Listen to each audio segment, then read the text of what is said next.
সেই কালো অধ্যায় আজকে বিদায় নিতে শুরু করেছে, কিন্তু কালো ছায়া এখনো জাতির উপর থেকে যায়নি। এই কালো ছায়াকে খতম করা পর্যন্ত আমাদের লড়াই, ছাত্র শিবিরের লড়াই অব্যাহত রাখতে হবে। আর যাতে শিক্ষা প্রতিষ্ঠানে কলমের বদলে অস্ত্র হাতে না উঠে।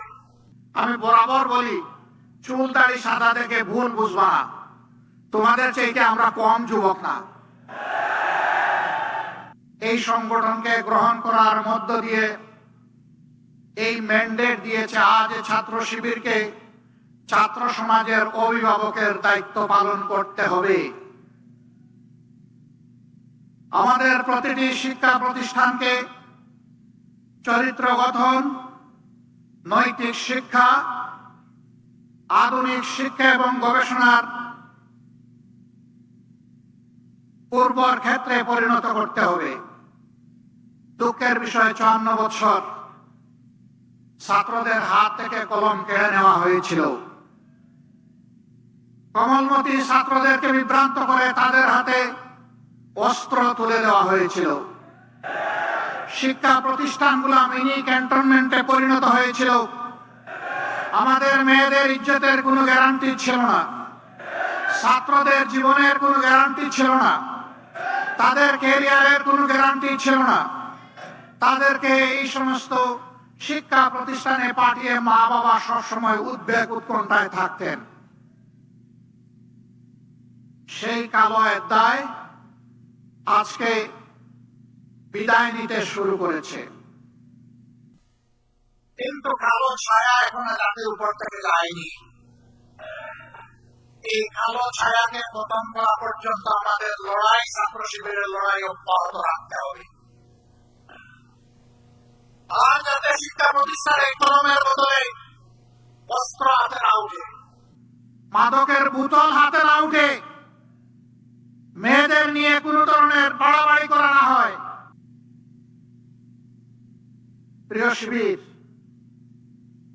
তোমাদের কাঁধে অসংখ্য শহীদের লাশ, আর তোমাদের কাঁধে 18 কোটি মানুষের প্রত্যাশার বোঝা।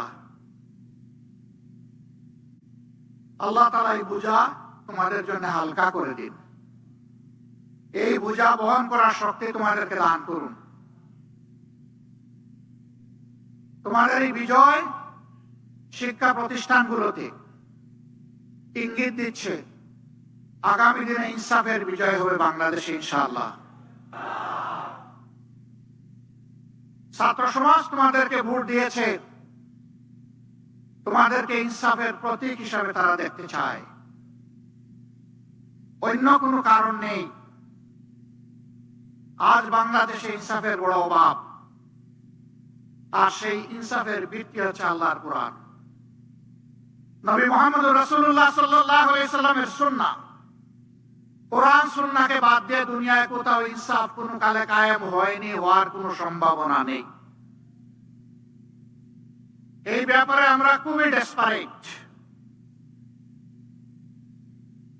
আল্লাহ তাআলার দেওয়া বিধান অনুযায়ী মানুষের জীবনে শৃঙ্খলা সমৃদ্ধি আমরা ফিরিয়ে আনতে প্রতিশ্রুতিবদ্ধ। আমরা একটি দুর্নীতিমুক্ত, বৈষম্য মুক্ত, ইনসাফ ভিত্তিক মানবিক বাংলাদেশ গড়তে চাই। এমন একটি শিক্ষা ব্যবস্থা তোমাদের জন্য আয়োজন করতে চাই, যেই শিক্ষা ব্যবস্থা তোমাদেরকে মানুষের মতো মানুষ হতে সাহায্য করবে, যেই শিক্ষা ব্যবস্থা তোমাদেরকে শিক্ষার চরম উৎকর্ষে পৌঁছে দেবে, এবং এই শিক্ষা নিয়ে, উন্নত চরিত্র নিয়ে, দক্ষ কারিগর হয়ে তোমরা সমাজ গঠনে আত্মনিয়োগ করবে। আর একজন যুবক যুবতীও বেকার থাকবে না। অনেকে সংখ্যা করে বলছেন আমরা এত কোটি এত লক্ষ যুবককে কর্মসংস্থান দিব, বাকিদের কি হবে? বলছেন বাকিদেরকে ভাতা দেবেন। আমরা আমাদের যুবকরা কারো কাছ থেকে বেকার ভাতা গ্রহণ করুক তা দেখতেও চাই না, শুনতেও চাই না। প্রতিটি যুবকের হাতকে দেশ গড়ার কারিগরের হাতে পরিণত করতে চাই। প্রত্যেক প্রত্যেকটি হাতে কাজ তুলে দিতে চাই। বেকার ভাতা নয়, বেকার ভাতার পরিবর্তে এরাই দেশে সকল ক্ষেত্রে বিপ্লব সাধন করবে, সেই বিপ্লবের বাণী তাদের মুখে পৌঁছে দিতে চাই, শক্তি তাদের বুকে তুলে দিতে চাই, আর তাদের হাতে কাজ তুলে দিতে চাই। সম্মানিত বন্ধুগণ, তোমরা তৈরি হও, ইনশাআল্লাহ তোমরা পারবা। আমরা তোমাদের সাথে আছি। আমি বরাবর বলি, চুল দাড়ি সাদা দেখে ভুল বুঝবা না, তোমাদের চাইতে আমরা কম যুবক না।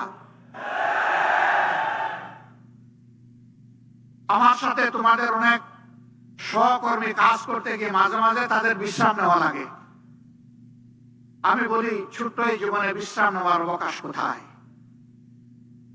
বিশ্রাম আল্লাহ তাআলা আমাদের কিসমতে কপালে রাখলে ইনশাআল্লাহ পরম প্রশান্তিতে নেব। কিন্তু এটি এই দুনিয়া নয়, এই দুনিয়া বুকের নয়, এই দুনিয়াতে আগের ইনশাআল্লাহ। বাংলাদেশ জামাত ইসলামী, ইসলামী সংগঠন সমূহ এবং দেশপ্রেমিক অন্যান্য সংগঠনকে সাথে নিয়ে সেই ইনসাফের ত্যাগের বাংলাদেশ করতে চায়। যারাই আমাদের সাথে আসবেন তাদের প্রতি আমাদের বার্তা স্পষ্ট। নাম্বার 1, আপনি দুর্নীতি করতে পারবেন না, আর কোন দুর্নীতিবাজকে আপনি প্রশ্রয় দেবেন না। নাম্বার 2, সমাজের সকল ক্ষেত্রে সকলের জন্য সমান বিচার নিশ্চিত করা হবে। কোন রাজনীতিবিদ বিচারের দিকে তাকাতে পারবেন না, হস্তক্ষেপ করতে পারবেন না। নাম্বার 3, সকল জঞ্জালের কবর রচনা করার জন্য জনগণ যে সংস্কারের দিকে তাকিয়ে আছে, সেই সংস্কারের সমস্ত সুপারিশমালাকে বাস্তবায়ন করার প্রতিশ্রুতি দিতে হবে। এই 3 প্রতিশ্রুতিতে যারা একমত হবেন, মোস্ট ওয়েলকাম, আসেন আমরা সবাই মিলে দেশ গড়ব ইনশাআল্লাহ। সব ধর্ম, সব দল, সব জাতি মিলে ঐক্যবদ্ধ বাংলাদেশ নিয়ে আমরা সামনে এগিয়ে যাব।